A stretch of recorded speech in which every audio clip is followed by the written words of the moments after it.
हाँ तो भाई अपना अब अगला टॉपिक है, अभी आपने विद्युत क्षेत्र पढ़ा ना, अब विद्युत क्षेत्र के बाद अपना अगला टॉपिक आता है डेरिवेशन। तो पहले अपन एक चार्ज की वजह से, एक पॉइंट चार्ज की वजह से, बिंदुवत आवेश के कारण किसी बिंदु पर विद्युत क्षेत्र की तीव्रता, intensity of electric field at a point due to a point charge. तो इसके लिए सपोज ये एक चार्ज है Q,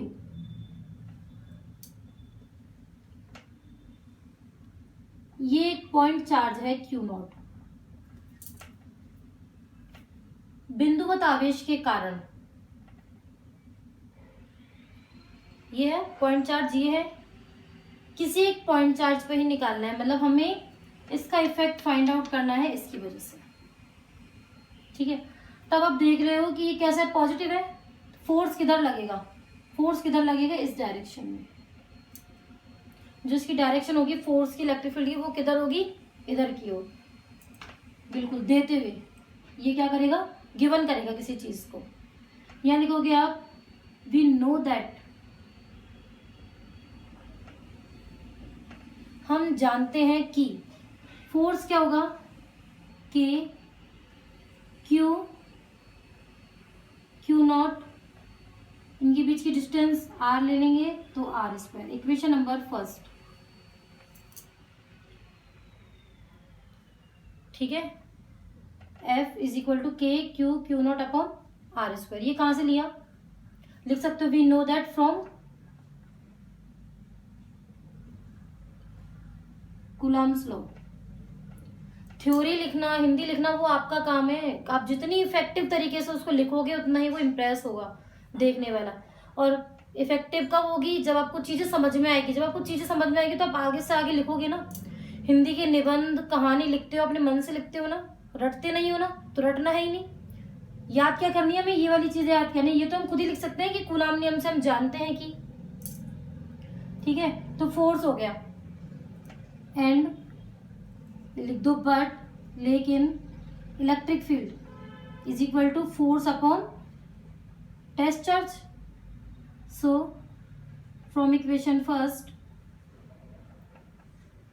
समीकरण 1 से इज इक्वल टू, वेक्टर लगाना हो तो लगाओ वरना अभी छोड़ो, वेक्टर के लिए भी बताते हैं आपको। ई फोर्स कितना हो गया, k Q naught upon are square q naught से क्यू नॉट कैंसिल,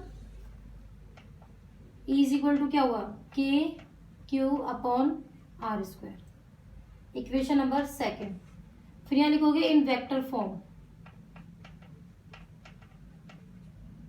सदिश रूप में।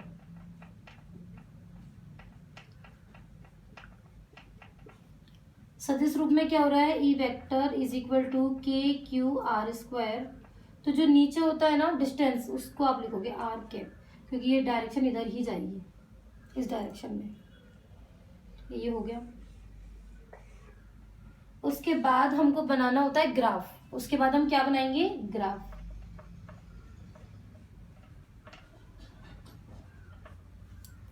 अब ग्राफ किस किस चीज में बनेगा, जो क्वांटिटी, फिजिकल क्वांटिटी हमने निकाली, हमने निकाला क्या है, इलेक्ट्रिक फील्ड, और उसका डिस्टेंस के साथ, डिस्टेंस क्या है ये,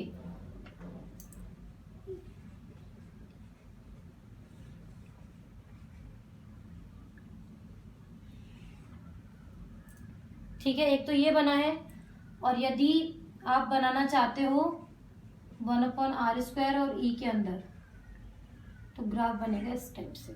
ये दोनों आपको लर्न करने हैं, किसी भी तरीके से दे सकता है आपको, ठीक है। तो एक टॉपिक तो ये हुआ। अब हम देखते हैं ये अपन ने एक आवेश के कारण किया है, एक आवेश के कारण। अब मैं इस डेरिवेशन को चेंज कर रही हूँ थोड़ा सा।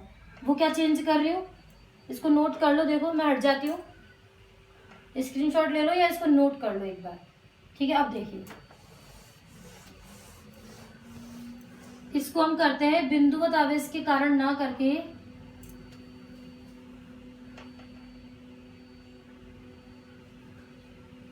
ये देखिए थोड़ा सा चेंज करना है, बहुआवेश के कारण, बहुआवेशों के कारण किसी बिंदु पर विद्युत क्षेत्र की तीव्रता, intensity of electric field at a point due to multiple charges,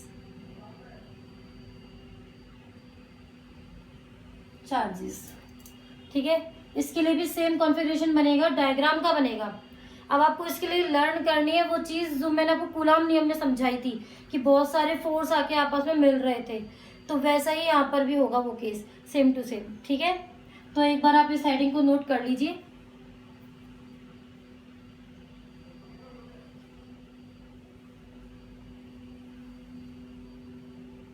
ठीक है, अब देखिए Q1 चार्ज, Q2 चार्ज, ये Q0 चार्ज, Q3 चार्ज, और ये क्या हो गया Qn चार्ज। ये सब एक दूसरे पे इफेक्ट डालेंगे। ठीक है, लेकिन ये इफेक्ट एरो के रूप में नहीं डालते, बस इनको ऐसे कैसे हमको मिलाना है। R1, R2, R0, R3, Rn। वहां हमने ये क्या था और इन पे मिला दिए थे, ये लाइंस मिला दी थी, जबकि यहाँ पर हमें ऐसा कुछ नहीं करना है। ठीक है, यहाँ हम क्या करेंगे, इसको ये Q0 जो चार्ज है इसको यहाँ से हटाएंगे बस, और इस चार्ज को यहाँ पर बिल्कुल ऐसे ही रहने देंगे, इसमें हम कोई भी इफेक्ट नहीं डालेंगे।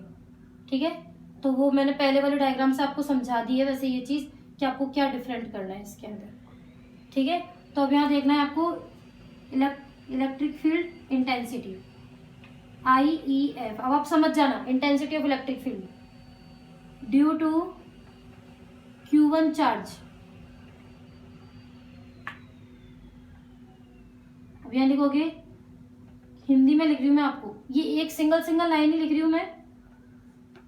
Q1 आवेश के कारण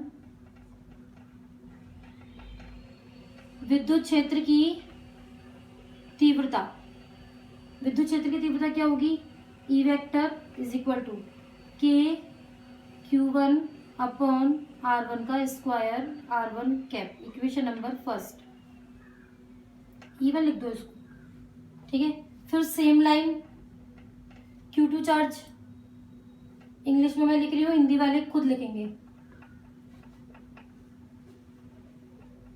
ड्यू टू Q2 चार्ज क्या होगा, E2 is equal to K Q2 R2 का square R2 cap. Equation number second, electric field intensity due to Q3 charge, E3 vector is equal to K Q3 R3 का square R3 cap. Equation number third, फिर electric field intensity due to Qn charge, En vector is equal to K Qn Rn का square Rn cap. Equation number fourth. ठीक है,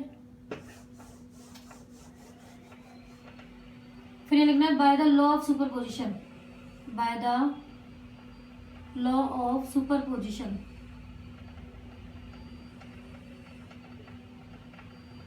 अध्यारोपण के सिद्धांत के अनुसार, अध्यारोपण के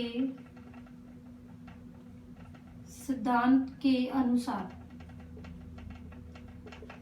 क्या होगा, E vector is equal to E1 vector E2 vector E3 vector plus dot dot dot En vector.